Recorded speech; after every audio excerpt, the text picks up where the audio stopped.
அன்பின் பரிசுத்தமுள்ள பரலோக பிதா, உம்முடைய நாமங்களுக்கு கொடான கொடி நன்றி. நீர் என் தெய்வம், அடியான் உம்முடைய ஊழியக்காரர். நீர் என்னோடும் என் ஜனங்களோடும் முகம் முகமாய் பேசும். இயேசு கிறிஸ்து நாமத்தில் ஜெபிக்கிறோம் நல்ல பிதாவே. பரலோக ராஜ்யம் சமீபமாய் இருக்கிறது. The kingdom of heaven is at hand என்று வசனம் சொல்லுகிறது. ஒவ்வொரு முழங்கால்களும் அவருக்கு முன்பாக முடங்க வேண்டும், ஒவ்வொரு நாவுகளும் அவரை அறிக்கை செய்ய வேண்டும். All the knee shall bow, all the tongue shall confess, Jesus is the Lord. ஒரு அல்லேலூயா சொல்லுவோமே. யோபுவின் புஸ்தகம் 8ஆம் அதிகாரம் 22வது வசனம். உம்மை பகைக்கிறவர்கள் வெட்கத்தால் மூடப்படுவார்கள். துன்மார்க்கனுடைய கூடாரம் அழிந்து போகும் என்றான். அங்கே தேவனோட வார்த்தை சொல்லுகிறது, உம்மை பகைக்கிற யாவரும், யார் பகைத்தார்களோ, யார் இன்றைக்கு பகைத்து கொண்டிருக்கிறார்களோ, யார் பகைக்க நினைக்கிறார்களோ, ஒரு எல்லாரையும் தேவன் வெட்கப்படுத்த போகிறார். ஒரு அல்லேலூயா சொல்லுமே. ஒருவேளை உன் உறவுகளால் பகை, உன் சகோதரர்களால் பகை, உன் சத்துருக்களால் பகை, மந்திரத்தினால் பகை, செய்வினையினால் பகை, சூனியத்தினால் பகை, இப்படி எதனாலே உங்களுக்கு பகை இருக்கிறதோ, இயேசுவின் நாமத்தில் அந்த பகையும் பகைஞர்களும் வெட்கப்பட்டு போகிறார்கள். ஆமென். ஒரு அல்லேலூயா சொல்லுமே. அல்லேலூயா. உன்னை யார் பகைச்சானோ அவன் இல்லை. உன்னை பகைக்கிறவன் எல்லாம், உன்னை பகைத்தவன் எல்லாம் உன்னை விட்டு, உன் பட்டணத்தை விட்டு ஓட போகிறான். ஆமென். ஒரு அல்லேலூயா சொல்லுமே. அல்லேலூயா. நடந்து போக மாட்டானா, ஓடிடுவானா. இப்படி யாருக்கு பகை இருக்கிறதோ, இந்த சொத்தை நீ எப்படி எடுக்கிறன்னு பார்க்குற, அது ஒரு பகை. எப்படி கல்யாணம் பண்ணி கொடுக்குறான்னு பார்க்குறேன் நான், அது ஒரு பகை. எப்படி படிக்கிறான், அது ஒரு பகை. எப்படி இந்த வருஷம் வெள்ளாம விளைஞ்சிருமா, அது ஒரு பகை. எப்படி இவன் ஜெபம் பண்ணுவான், அது ஒரு பகை. எப்படி இவன் ராத்திரி தூங்காமல் இருப்பான், அது ஒரு பகை. இப்படி தேவனுக்கு விரோதமாய் நடக்கிற எல்லா காரியங்களும் பகைதான். ஒரு அல்லேலூயா சொல்லுமே. அல்லேலூயா. இந்த பகைதான் ஒரு நாள் மனுஷருக்குள் வருகிற பொழுது அவர்கள் பகைஞராய் மாறிவிடுகிறார்கள். சர்ப்பம் நினைக்கும் ஒருவனை அழித்து விட வேண்டும் என்று, இல்லை சாத்தான் நினைப்பான், இல்லை பிசாசு நினைக்கும். முதலாவது அந்த பகையை வெறுத்து விடுவான். அந்த பகையாய் உள்ளே வந்து அப்புறம் அவன் நமக்கு பகைஞனாய் மாறிவிடுவான். இப்போ யாருக்குமே கோபமாக பேசுறது யாருன்னு தெரியாது. ஆனால் எதிரில் யார் பேசுகிறாங்களோ அவங்கள தான் நினைப்போம். ஆனால் அந்த கோபமாக பேசுறது அவங்கள, அவர்களுக்குள் இருக்கிறவன். இப்படி இது ஆதியிலிருந்து வருகிற பகை. நீங்களெல்லாம் என்ன செய்ய வேண்டும் என்றால், ஒரு பகைக்கு ஏதுவான அப்படியெல்லாம் ஒரு வார்த்தைகள் வருகிறது என்றால், நீங்கள் உடனே என்ன பண்ணணும், இந்த இடத்த விட்டு ஒதுங்கிடணும். என்ன பண்ணணும், அந்த மாதிரி பகை உண்டாகிற மாதிரி இருந்தா, யாரோட பகை வந்தாலும் அந்த வாய்க்கு பேரு துன்மார்க்கனோட வாய், கபடு வாய். கிறிஸ்தவ வாழ்க்கையில் பகையே வரக்கூடாது. பகை வந்தால் யாருக்கு வரணும், அவர் வித்துக்கும் உன் வித்துக்கும். அப்படின்னா யாருக்கு வரணும், சாத்தானுக்கு நமக்கு தான் பகை வரணும், பிசாசுக்கு நமக்கு தான் பகை வரணும், சர்ப்பத்துக்கு நமக்கு தான் பகை வரணும். ஆனால் தேவனோட ஜனங்களுக்கு நமக்கு பகை வந்துடக்கூடாது. கூட பிறந்த சகோதரனும் சகோதரிக்கு பகை வந்துடக்கூடாது. ஆபிரகாம் ஒரு நாள் வருகிறார், தேவன் அழைக்கிறார். அவரும் தன் தாயும் தகப்பனை விட்டு புறப்பட்டு வருகிறார். வர்றபொழுது சரி சும்மா இருக்கானேன்னு அண்ணன் பையனையும் கூட்டிகிட்டு வரார். யார, லோத்தை கூட்டிக் கொண்டு வருகிறார்கள். தொழில் செய்கிறார்கள், ஆடுகளை மேய்க்கிறார்கள். இதோடு தேவனோட வாக்குத்தத்தம் புறப்பட்டு வருகிறது. பூமி தாங்கக்கூடாதபடி ஆசீர்வாதம் வந்துருச்சு. அவ்வளோ ஆசீர்வாதம். அவன் பகை எங்கே போடுறான்? லோத்துவை அழிக்க வேண்டும் என்று முடிவு செய்து விட்டான். லோத்து சந்ததியை அழிக்க வேண்டும் என்று முடிவு செய்தான். ஆனால் பகை எங்கே போடுறான்? லோத்துக்கிட்ட போடல, லோத்துவோட வேலைக்காரர்கள்ட்ட போடுறான். யார்கிட்ட போடுறான்? லோத்துக்கு ஆடு மேய்க்கிறவங்களுக்கு, ஆபிரகாம் ஆடு மேய்க்கிற வேலைக்காரங்களுக்குள்ள பகை வந்துருச்சு. அந்த அவர் வந்து ஆட்டை இப்படி மேய்ச்சாரு, அவர் ஆட்டுக்கு தான் தண்ணி கொடுத்தாரு அந்த வேலைக்காரன். இப்படி ஆகி சொல்லி சொல்லி சொல்லி ஒரு நாள் பெரிய பகை வந்துருச்சு. யாருக்கு? வேலைக்காரர்களுள்ளே பகை வந்து அவ்வளோ பெரிய ஆசீர்வாதம். ஆனால் அவர்களுக்குள்ளே பகை வந்து விட்டது. பகை வந்து வாக்குவாதம் வந்தது என்று வேதம் சொல்லுகிறது. வாக்குவாதம்லாம் வந்துருச்சு. நீ பெரியவன், நான் பெரியவன், உன் ஆடு பெருசா, என் ஆடு பெருசா, இப்படியே ஆகி ஒரு நாள் இந்த பஞ்சாயத்து ஆபிரகாம் இடத்துல போகிறது. ஆபிரகாம் இடத்துல போன உடனே லோத்து சொல்லுகிறார், இல்லை இல்லை, நம்ம 2 பேரும் பிரிஞ்சு போயிடலாம். என்ன போயிடலாம்? பிரிஞ்சு போயிடலாம். இப்போ நம்மெல்லாம் அண்ணன் தம்பி சொத்தை பிரித்தோன்னா எப்படி பிரிப்போம்? என் மண்ணு ஒரு கை மண்ணா கூட போயிடக்கூடாது, அப்படிதான் சொத்தை பிரிப்போம். ஆனால் வார்த்தை வந்தது ஆபிரகாமுக்கு, வாக்குத்தத்தம் வந்தது ஆபிரகாமுக்கு, அழைத்தது ஆபிரகாம, ஆசீர்வதித்தது ஆபிரகாம, எல்லாம் ஆபிரகாமோட தான். லோத்து என்ன கூட இருந்தார், அவ்வளவுதான். ஆனால் நிறைய ஆடு மாடுகள் வேலைக்காரர்கள் பெருகின பிறகு அங்கே பகையை பிசாசு போட்டான். பகை வந்தது, வாக்குவாதம் வந்தது. வந்த பிறகு ஒருவரை விட்டு ஒருவர் பிரியலாம் என்று முடிவு செய்து விட்டார்கள். நீங்கள் சொத்தை சம்பாரித்து, நீங்கள் கஷ்டப்பட்டு பாடுபட்டு ஒன்றுமே சம்பாதிக்காமல் கூட வந்து உன் தம்பி வந்து எனக்கு இந்த சொத்து வேணும்னு கேட்டால் நீங்கள் என்ன சொல்லுவீங்க? அது பார்த்தா ஒன்று விளையிற சொத்து, ஒன்று விளையாத சொத்து. என்ன சொத்து? ஒன்று செழுமையானது, ஒன்று அவாந்தரமானது, வறண்ட சொத்து. ஆபிரகாம் சொல்கிறார் லோத்தை கூப்பிட்டு, இங்கே வா, இந்த தேசம் பூமி முழுவதும் உங்ககிட்ட தான் இருக்குது. தேசம் முழுவதும் யார்கிட்ட இருக்கு? உனக்கு முன்னாடி இருக்கு. நீ வலதுபுறம் போனால் நான் இடதுபுறம் போவேன், நான் இடதுபுறம் போனால் நீ வலதுபுறம் போகலாம்னு சொல்லு. உடனே அவன் பார்க்குறான், எது நல்லா செழுமையாக இருக்கோ அதை எடுத்துக்கொண்டு போய்விட்டார். அதை கூட மனம் ரம்மியமாய் பகை வராதபடி ஆபிரகாம் தன் அண்ணன் மகனுக்கு பிரித்து கொடுத்தார். எடுத்துட்டு போ, எவ்வளவு வேணுமோ எடுத்துக்க. அங்கே பகை வரும்படி வார்த்தை உண்டானது, ஆனால் பகை வராதபடி தன் வாயை ஞானமாய் ஆபிரகாம் காத்து கொண்டார். அவ கிறிஸ்தவனுக்கு தாராள குணம் இருக்கணும். அது யாரோடது? கிறிஸ்துவனுடையது. அந்த காலத்தில் தேவன் ஆபிரகாமுக்கு கொடுத்து வச்சிருந்தார். ஒரு அல்லேலூயா சொல்லுவோமே. அல்லேலூயா. ஆனால் அங்கே பகை வந்தது. ஆனால் ஆபிரகாம் பகை வளர விடாமல், அந்த வார்த்தையை வளர விடாமல், தன்னை கரைபடாமல் காத்து கொண்டார். இதை விட என்ன தெரியுமா? இப்படிலாம் சொத்தை பிரிச்சுக்கிட்டு போய் லோத்து இடம்லாம் வசதியாக இருக்குன்னு பார்த்துட்டு சோதம் குமாரிலேருந்து வந்து லோத்து மனைவி பிள்ளைகள் ஆடு மாடெல்லாம் அடித்து ஓடிட்டு போயிட்டானுங்க.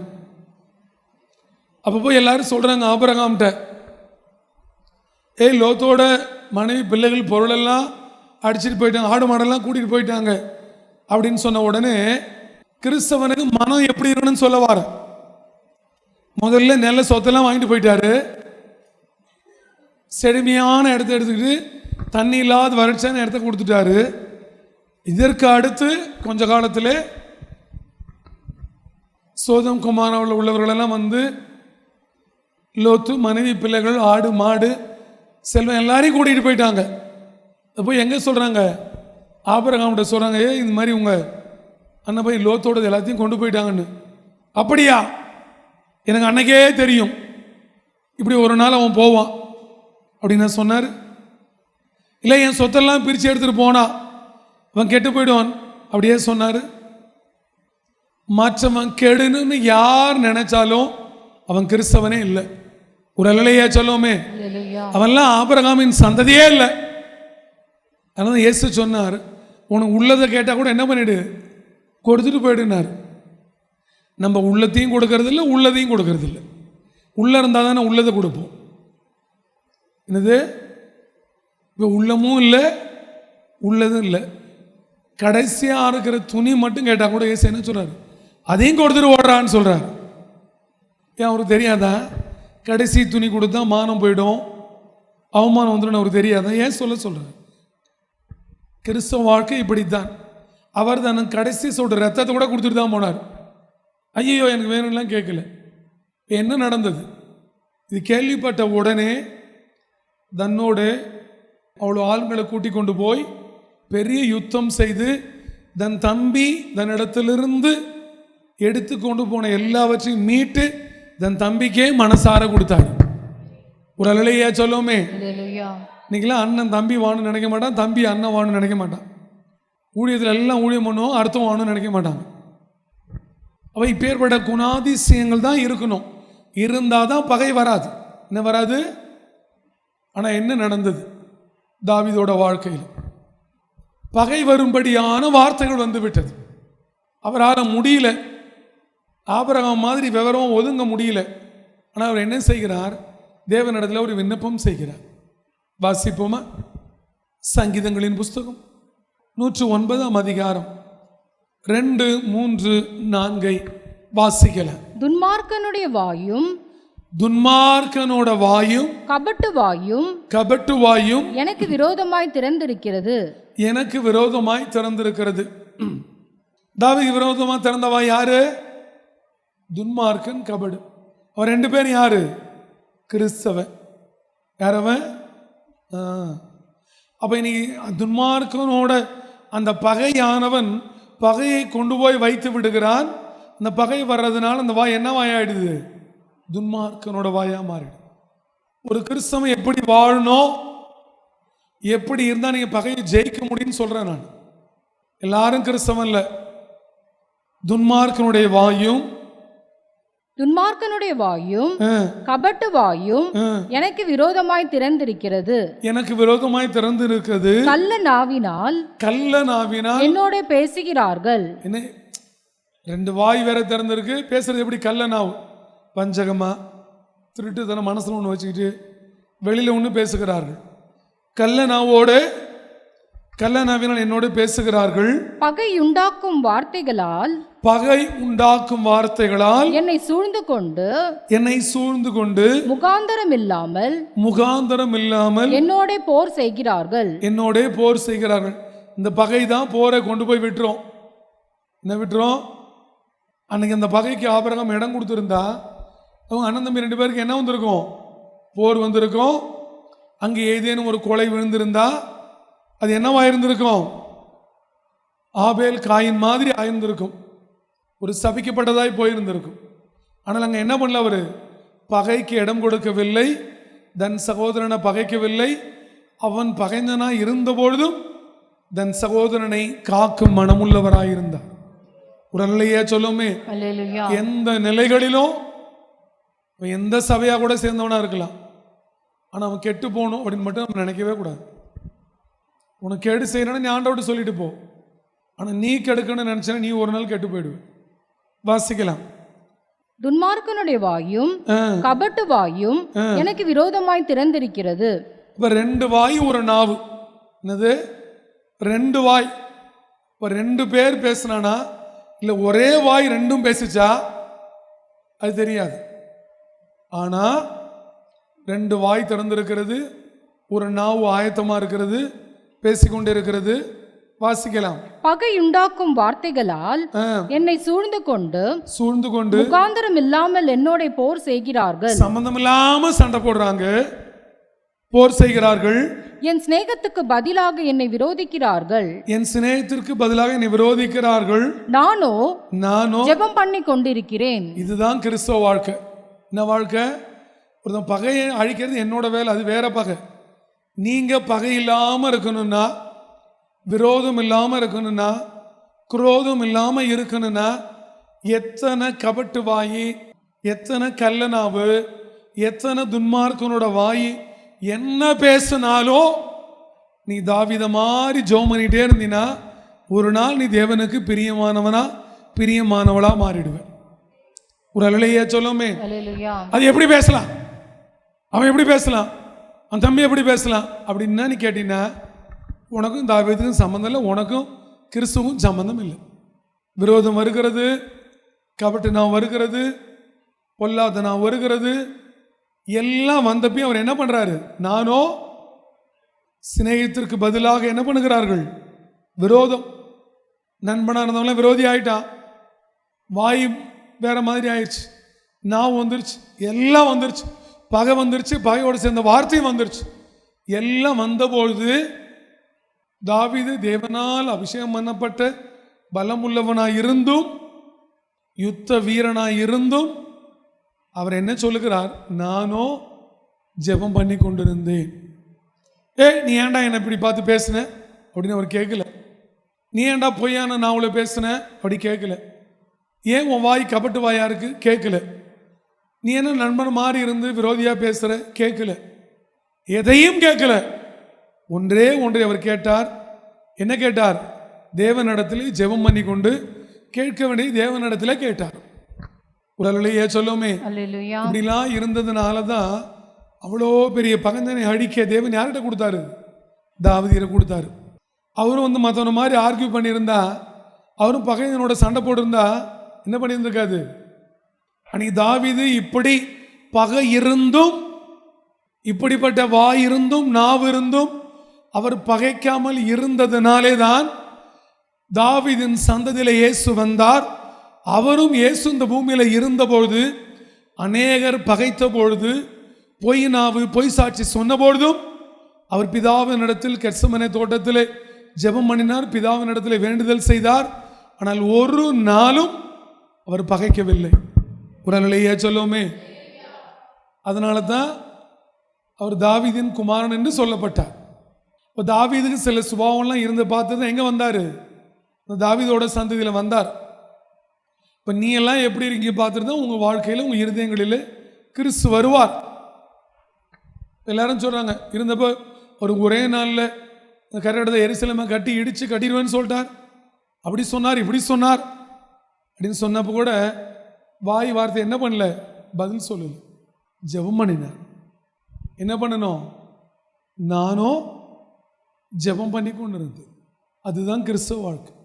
சில நேரங்களில் சமாதானத்திலே பகை வந்துடும். என்ன வந்துடும்? சமாதானமாக இருக்க வேண்டிய இடத்துல சமாதானம் இல்லாதபடி பகை வந்துடும். அப்பையும் நம்ம எப்படி இருக்கணும்? வேதம் சொல்லுகிறது அப்படி தான் இருக்கணும். அப்படி இருந்தோன்னா பகை நம்மளை விட்டு ஓடிவிடும், பகைஞன் அழிந்து விடுவான், பகை இல்லாமல் இந்த பூமியிலே வாழ்வோம். ஒரு அல்லேலூயா சொல்லுவோமே. நானோ வாசிக்கலாம், ஜெபம் பண்ணி கொண்டிருந்தேன், நன்மைக்கு பதிலாக எனக்கு தீமை செய்கிறார்கள், நன்மைக்கு பதிலாக எனக்கு தீமை செய்கிறார்கள், என் சிநேகத்துக்கு பதிலாக என்னை பகைக்கிறார்கள். எனக்கு சிநேகத்திற்கு பதிலாக என்னோட சேர்ந்து வரவங்க என்ன பண்றாங்க? பகைக்கிறாங்க, எல்லாம் பண்றாங்க. ஆனால் இதெல்லாம் அவர் என்ன பண்ணி கொண்டு இருந்தார்? ஜெபம் பண்ணி கொண்டு இருந்தார். உன் இருதயத்தில் ஒவ்வொரு நாளும் ஒரு விண்ணப்பம் இருக்கணும். என்ன விண்ணப்பம்? உமக்கு பிரியமானதை செய்ய எனக்கு. அப்படிதான் தாவீது கேட்டார். தேவன் கற்றுக் கொடுத்தார். என்ன கற்றுக் கொடுத்தாரு? பிரியமானதை செய்ய. நீங்கள் யோகியமாக இருந்து உனக்கு எதிரே உள்ளவர்கள் குற்றம் செய்திருந்தாலும், குற்றம் செய்தவர்கள் உன்னை பகைத்தாலும், கிறிஸ்துவின் அடையாளம் ஜெபம் பண்ணுகிறது தான். உடலையா சொல்லுவோமே. ஏண்டா இந்த மாதிரி உதட வச்சுட்டு பேசுகிறேன் அப்படின்னு தாவீது அடித்தாங்க. கேட்க ஆள் கிடையாது. யார் கேட்க முடியும்? பெரிய ராஜாவோட மருமகன், பெரிய யுத்த வீரன், தாவீதால எதுக்க முடியாது. ஒரு அறை விட்டுருக்கலாம். ஆனால் அவர் என்ன பண்ணுறாரு? என்ன வேணாலும் பேசுங்க, ஆனால் நான் ஜெபந்தான் பண்ணுவேன்றாரு. உடலையா சொல்லுமே. ஏனால் எப்படியாவது என் தேவனுக்கு முன்பு நான் குற்றம் உள்ளவனா குற்றம் உள்ளவளா வாழ்ந்துடக்கூடாதுன்னு சொல்லி அந்த எண்ணம் வரணும் உங்களுக்கு. ஆபிரகாம் விட்டு கொடுத்தது போல, உண்மையிலே உனக்கு துரோகம் செஞ்சாலும் நீ அவனை காப்பாற்றுகிற பொழுது தேவன் அவன் ஆக்கினையை தலையின் மேலே வைப்பார். ஒரு அல்லையா சொல்லுவோமே. எனக்கு விரோதமாக பேசி, என்னை குறித்து தப்பாக பேசி பொய் சொன்னாலும் அவங்கள கூப்பிட்டு மனதார ஆசீர்வதிக்கிறேன்னா எதற்காக? என் ஜனம் நல்லா இருக்கட்டும். ஒருவேளை ஆக்கினை வந்தாலும் நிறையா வரட்டும். எப்படி வரும்? அது அப்படி தானே வேதம் சொல்லுகிறது. பவுல் சொல்லுகிறார் ரோமாபுரிக்கு, பழி வாங்குவது எனக்குரியது, நீ எல்லாத்தையும் யார் பார்த்துப்பா? அவரு பார்த்துப்பா. அது அவர் பழி வாங்கிப்பார். ஏன் இயேசு கிறிஸ்து சொன்னார், உங்களை சபிக்கிறவர்களை ஆசீர்வதிங்கன்னு சொல்லி. அவன் உன்னை சபிக்கிட நீ ஆசீர்வதி. ஆனால் சபிக்கிறவன் சபிக்கப்படுவான் என்று நான் என் தாசனை ஆபிரகாம் வாக்கு கொடுத்தனே, அதுதான் நிறைவேறும்.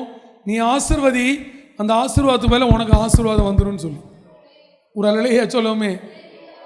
ஏசு என்ன சொன்னார்? உன்னை சபிக்கிறவர்களை அப்படின்னா என்ன அர்த்தம்? நம்மளை யார் சபிக்கிறானோ அவன் வாக்குத்தத்தத்தின்படி சபிக்கப்பட்டுருவான்.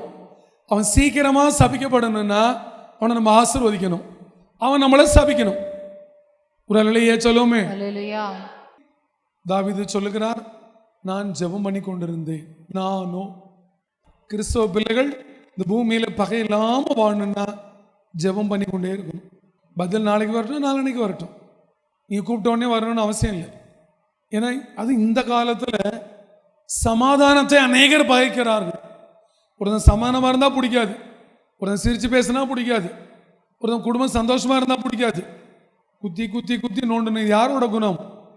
துன்மார்க்கனோட குணம், பொல்லாங்கனோட குணம்.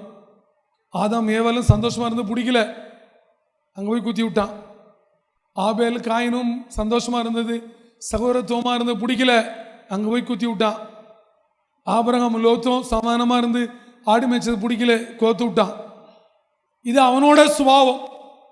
ஆனால் தேவனோட சுபாவம் அது இல்லை. பொறுமையாய் ஜெபிக்கிறது. ஒரு அலையா சொல்லுமே. தேவன் சொல்லுகிறார், சமாதானத்தை பாதிக்கிறவர்கள் நடுவில் நிறைய இருக்காங்க. அவ்வளோ பகர்ந்தும் நாம் சமாதானமாக இருக்கணும்னா எப்படி இருக்கணும்? 1000 பேர் 1000 சொல்லட்டும், நாம சமாதானத்தை நம்ம எதுக்கு இழக்கணும்? வாசிப்போமா?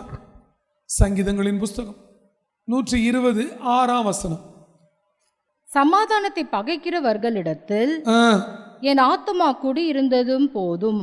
அவர் சொல்றாரு, இப்போ சுற்றி சமாதானத்தை பாய்க்கிறவங்களா இருந்தாங்க, இருக்கிறாங்க. என் ஆத்துமா அங்கே இருந்தது போதும் ஆண்டவரே. என்ன சொல்றாரு? போதும். அது கூட ஆண்டவர்கிட்ட தான் சொல்றாரு. யார்கிட்ட சொல்றாரு? தேவன்கிட்ட சொல்றாரு. சமாதானத்தை பாய்க்கிறவர்கள் இருக்காங்க, அங்கே என் ஆத்துமா இருந்தது போதும். வாசிக்கலாம்.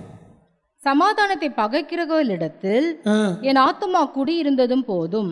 நான் சமாதானத்தை நாடுகிறேன், நான் சமாதானத்தை நாடுகிறேன். அவர்களோ நான் பேசும்போது யுத்தத்துக்கு எத்தனை படுகிறார்கள். அவர் என்ன நாடுகிறார்? சமாதானத்தை. நான் சமாதானத்தை நாடுகிறேன், அவர்களோ யுத்தத்திற்கு எத்தனை படுகிறார்கள். நம்ம சில நேரங்களில் பொறுமையாக பேசுவோம், அப்படி எரிச்சல் மூட்டி கோபமாக்கி அப்படி பண்ணி விட்டுருவாங்க. அங்கே தான் கோபப்படாமல் இருந்துடணும். யார் யார் வேதத்தில் மௌனமாய் இருந்தார்களோ அவர்களெல்லாம் ஜெயித்தவர்கள். ஒரு அலையா சொல்லுமே. யார் யார் வேதத்தில் வாயாடியாக இருந்தாங்களோ அவங்களெல்லாம் சிக்கி கொண்டவர்கள். அதனால் ரொம்ப ஞானமாக இருக்கணும். இப்போ எவ்வளவோ பகைக்கிறவர்கள் இருந்தாலும், கள்ள நாவு கபட நாவு என்ன இருந்தாலும், வாயிலாக இருந்தாலும் நம்ம ஜெபம் பண்ணணும். சமாதானத்தை பாய்க்கிறவர்கள் இருந்து சமாதானத்தை கெடுக்கிறவங்க இருந்தாலும் நான் நம்முடைய தேவனிடத்தில் ஜெபமனுடைய விண்ணப்பம், ஆண்டவரே நான் சமாதானத்தை நாடுகிறேன், எனக்கு சமாதானத்தை தாரும். ஒரு அலையா சொல்லுமே. அப்படி ஒரு மனம் வந்துவிட்டால் தேவன் சொல்லுகிறார், பகைக்கிறவனை ஓட விடுவாராம். என்ன விடுவாரு? பகைக்கிறவர்கள் ஓடி போவார்கள். நடந்து இல்லை, எப்படி போவாங்க? ஓடி போவாங்க. உன் வாழ்க்கையில் சந்தோஷம் வரணும், நீ நிம்மதியாக இருக்கணும், அவனே ஓடணுன்னா நீ ஜெபம் பண்ணணும். ஆனால் நீ ஓடணும்னு நினச்சின்னு வச்சுக்க, நீ சேர்ந்து ஓடணும். அவனே ஓடும்படி பண்ணால் என்ன பண்ணணும்? நீ மௌனமாக இருந்து ஆண்டவரிடத்தில் விண்ணப்பம் பண்ணி விண்ணப்பம் பண்ணி விண்ணப்பம் பண்ணி ஜெபம் பண்ணி கொண்டே இருப்பாய். ஆனால் ஒரு நாள் ஓடாதவனையும் ஓட விட்டு விடுவார். கர்த்தாவே எழுந்தருளும். எதற்காக? உனக்கும் எனக்கு முன்பாக பகைக்கிறவர்கள் எல்லாம் ஓடும்படி. ஒரு அலையே சொல்லுமே. ஓடுவா, மந்திரக்காரன் ஓடுவான், சூனியக்காரன் ஓடுவான், சத்துரு ஓடுவான், பிசாசு ஓடும், ஏவல் ஓடும், எல்லாம் முன்பு என்ன ஆகும்? ஓடும். ஓடுறப்ப என்ன தெரியும்? பார்த்துட்டு ஓடும். ஏய், இவன் பக்கத்திலே கர்த்தர் எழுந்தருளி இருக்கிறார், இனி இருக்க முடியாது, ஓடு. வாசிப்போமா? சங்கீதங்களின் புஸ்தகம் 68ஆம் அதிகாரம் 1 வாசிக்கலாம். தேவன் எழுந்தருளுவார், அவருடைய சத்துருக்கள் சிதறுண்டு. இப்ப எப்படி இருந்தா? நம்ம ஜெபம் பண்ணிட்டே இருந்தா, தாவீதை போல சமாதானத்தை பாய்க்கிற இடத்துல குடியிருந்தாலும் சமாதானத்தை நாடிக்கிட்டே இருந்தா, நமக்கு விரோதமா இருக்கிற சத்துருக்கள் எப்படி போவாங்க? சிதறுண்டு. அவருடைய சத்துருக்கள் சிதறுண்டு. அவரை பகைக்கிறவர்கள் அவருக்கு முன்பாக ஓடி போவார்கள். இதுதான் ஒரு வழியா வரணும், 7 வழியா ஓடுவான்னு சொன்னாங்க. இதுதான் ஓடி போவார்கள். உனக்கும் எனக்கும் விரோதமா இருக்கிற பகைக்கிறவன் இன்றோட இயேசுவின் நாமத்தில் கர்த்தர் எழுந்தருளி இங்கே நிற்கிறார். அவன் ஓடுகிறான், ஓடிக்கொண்டே இருப்பான். ஓட்டணும்னு அவசியம் இல்லை. இப்படி பார்க்கிறப்பே இயேசு நிற்கிறார், எழுந்தருளிட்டார். அடுத்து என்ன பண்ணணும்? முன்பா ஓடணும். ஓடுவா, ஓட வைப்பார். அவரை பகைக்கிறவர்கள் அவருக்கு முன்பாக ஓடி போவார்கள். புகை பறக்கடிக்கப்படுவது போல அவர்களை பறக்கடிப்பீர். இப்படி புகை பறந்து போற மாதிரி அவன் போயிடுவானா? என்ன, யார் அவன்? புகை. குரலையே சொல்லுமே, பிசாசு என்னது? புகை. இல்லை, யாரா பாத்தீங்களா? பிசாசு மாம்சத்தோட எல்லாம் சூக்கெல்லாம் போட்டுக்கிட்டு ரத்தங்கத்தெல்லாம் அப்படிலாம் வந்து நீங்க பாத்தீங்களா? அவனுக்கு என்ன இல்லை, உருவம் இல்லை என்று வேதம் சொல்லுகிறது. அவன் புகைதான். புகை பறக்கடிக்கப்படுவது போல அவர்களை பறக்கடிப்பீர். மெழுகு அக்கினிக்கு முன் உருகுவது போல துன்மார்க்கர் தேவனுக்கு முன் அழிவார்கள். இந்த ஒரு வார்த்தை போதும். துன்மார்க்க அழியணுமா ஒப்பு கொடுத்தணும். என்ன ஒப்பு கொடுத்தணும்? ஆண்டவரே, அக்கினிக்கு முன்பு மெழுகு எப்படி உருகி ஊற்றுகிறதோ அதே போல துன்மார்க்கன் அழியணும்னு ஜெபம் பண்ணிட்டு அவரை அழிச்சு விட்டுருவார். நீ ஜெபம் பண்ணி கொண்டே இருக்கணும். சமாதானத்தை பாதிக்கிறவர்கள் எத்தனை பேர் இருந்தாலும் நீ சமாதானத்தை நாடணும். தேவனுக்கு முன்பு அழிவார்கள்.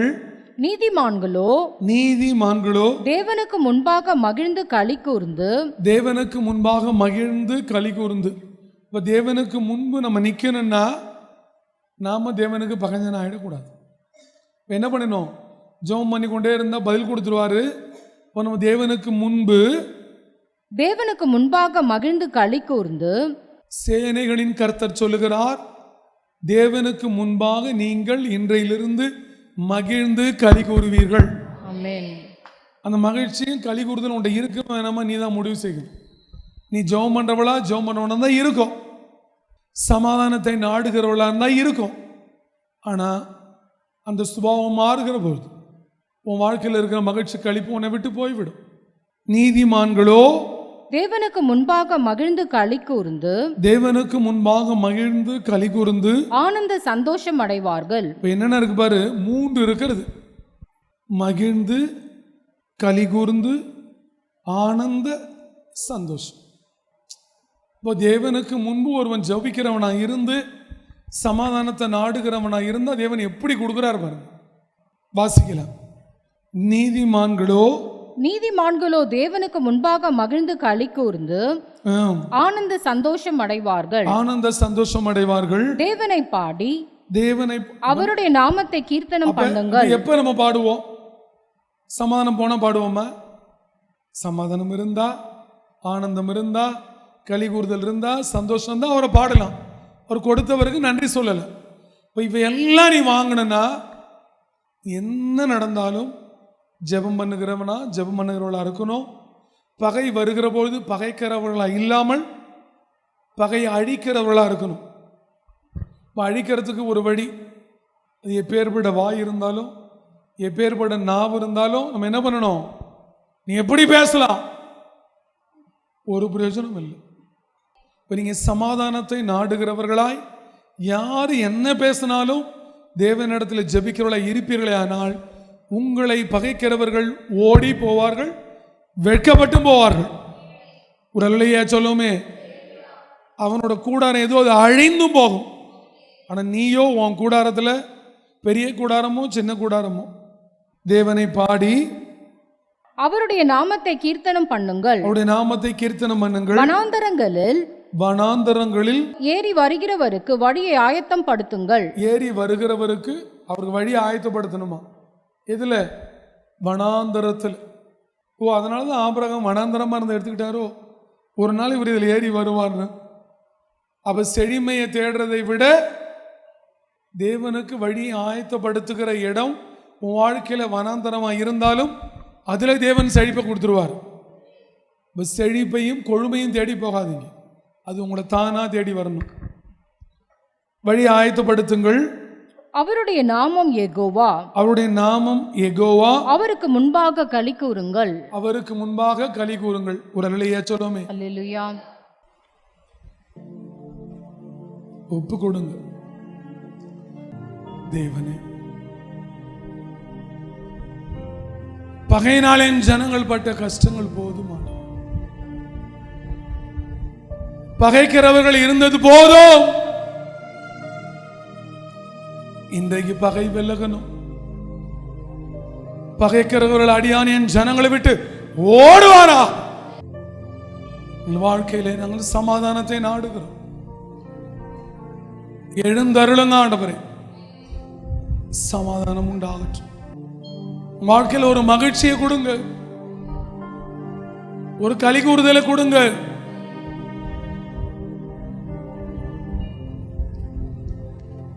தேவனே, ஒரு ஆனந்த சந்தோஷத்தை கொடுங்க. நாங்க பட்ட பாடுகளுக்கு, நாங்க பட்ட உபத்திரவங்களுக்கு, நாங்க விட்ட கண்ணீருக்கு, நாங்க பட்ட கஷ்டங்களுக்கு, நாங்கள் அனுபவித்த துக்கங்களுக்கு, நாங்கள் பட்ட அவமானங்களுக்கு, நிந்தைகளுக்கு பதிலாய் இன்னைக்கு ஒரு மகிழ்ச்சியை கொடுங்க. எங்களுக்கு ஒரு களி கூறுதலை கொடுங்க. எங்களுக்கு ஒரு ஆனந்த சந்தோஷத்தை கொடுங்க. தேவனிடத்துல கேள் மகளே, தேவனிடத்துல கேள். நீங்க கொடுக்கணும். நானும் என் பிள்ளைகள் குடும்பத்தோட ஆனந்த சந்தோஷமா இருக்கும். நான் சபையில உம பாடி துதிக்கிறோம். என் பலவீனத்தின் கட்டுகளை அறுங்கன்னு சொல்லுங்க. நஸ்ரேனாக இயேசு அறுத்தறிவார். பலவீனத்தின் கட்டுகள் அறுக்கப்படுவதாக, வியாதியின் கட்டுகள் அறுக்கப்படுவதாக, மரண கட்டுகள் அறுக்கப்படுவதாக, என் ஜனங்களை விட்டு மரண இருள் விலகுவதாக, என் ஜனங்களை மரண பள்ளத்தாக்கிலிருந்து தூக்கி எடுக்கிறேன் ஆண்டவரே. என் ஜனங்கள் பட்ட பாடுகள் போதும், உபத்திரவங்கள் போதும், விட்ட கண்ணீர் போதும், நிந்தித்த நிந்தைகள் போதும், அவமானங்கள் போதும். இன்னைக்கு என் ஜனங்களோட வாழ்க்கை மாறட்டும், சுபாவம் மாறட்டும். இவர்கள் உங்களுடைய பிள்ளைகளாய் மாறுவார்களா? அன்பின் பரிசுத்தமுள்ள பரலோக பிதா, உம்முடைய நாமங்களுக்கு கோடான கோடி நன்றி. இயேசுவானவரே, எங்கள் நிலைமைகளை அறிவியும். இன்றையிலிருந்து நாங்கள் எப்பொழுதும் ஜெபம் பண்ணி கொண்டு இருக்கிறவர்களாயும், சமாதானத்தை நாடுகிறவர்களாயும், சாந்தம் உள்ளவர்களாயும் எங்களை இந்த பூமியில வைத்தருள். நாங்கள் இழந்து போன அந்த மகிழ்ச்சி, நாங்கள் இழந்து போன அந்த களி கூறுதல், நாங்கள் இழந்து போன ஆனந்த சந்தோஷம், இம்மூன்றும் இப்பொழுதே வானம் திறக்கப்பட்டு என் ஜனங்களின் மேலே, அடியான் மேலே இறங்கி வருவதா. என் ஜனங்களோட துக்கங்களும் சஞ்சலங்களும் வருத்தங்களும் இயேசுவின் நாமத்தில் மறைந்து என் ஜனங்களோட வாழ்க்கையிலே, குடும்பங்களிலே மகிழ்ச்சி இயேசுவின் நாமத்தில் உண்டாவதாக.